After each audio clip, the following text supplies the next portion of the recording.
Voici une mise au point sur un sujet incontournable dans le monde du travail, la formation professionnelle.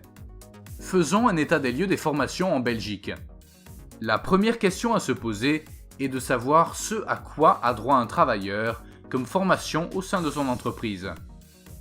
Premièrement, une directive européenne pose le souhait de promouvoir l'apprentissage tout au long de la vie et via des formations permanentes afin de garantir l'emploi et les évolutions tout au long d'une carrière. Quelle est l'application de cette directive en Belgique ? Selon la CVTS, Continuing Vocational Training Survey, un organisme d'études européen, une formation formelle a été suivie depuis 2010 par plus de 52% des employés. Quels sont les différents types de formations en Belgique ? 1.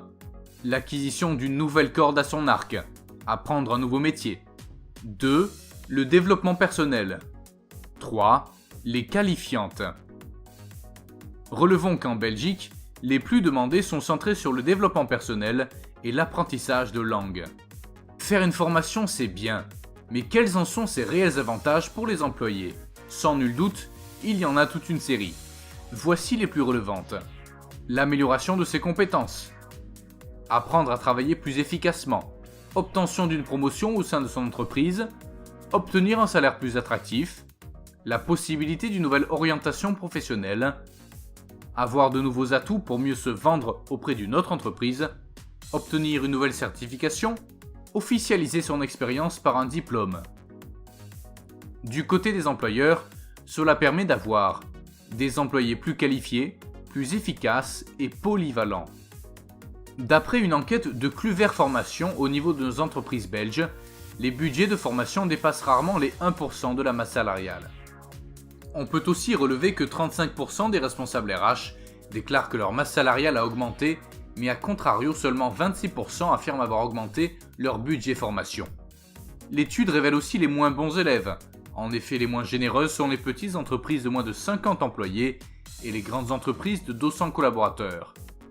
Par contre, la Belgique n'a pas le bonnet d'âne au niveau européen, car depuis 2010, plus de 52% des employés participent à une formation annuellement.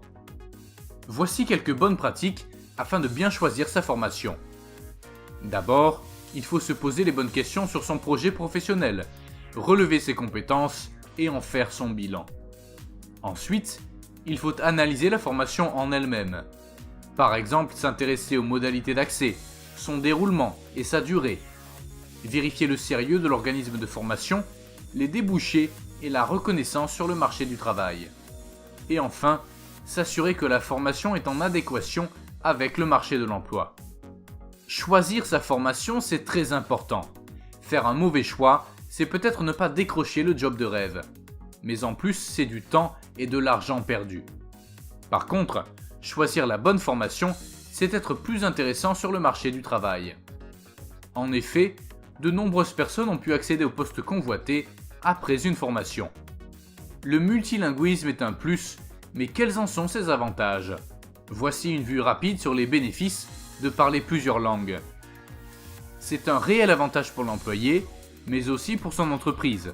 Ça offre une grande polyvalence. Il y a une attraction nettement supérieure sur le marché du travail pour un candidat multilingue. C'est une possibilité de se démarquer. Demander une formation à son employeur n'est pas toujours évident. Voici comment augmenter vos chances d'obtenir un oui. 1. Bien connaître les tenants et aboutissants de la formation. 2. Préparer un argumentaire sur ce qu'elle vous apportera et ce que vous pourrez apporter en retour à l'entreprise. 3. Préparez votre demande sous forme de projet. 4. Choisissez le bon timing pour votre demande.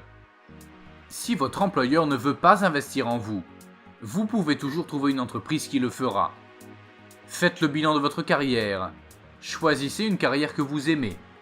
Déterminez les compétences nécessaires et les formations qui pourront vous aider. Vous pouvez vous aider d'un coach pour vous orienter vers les bons organismes et formations qui seront les plus adaptés à votre projet professionnel. Un coach vous aidera à faire les bons choix et à rencontrer les bonnes personnes. Vous ne serez pas tout seul lors de votre reconversion ou de votre recherche d'entreprise. Vous serez accompagné du début à la fin par un professionnel.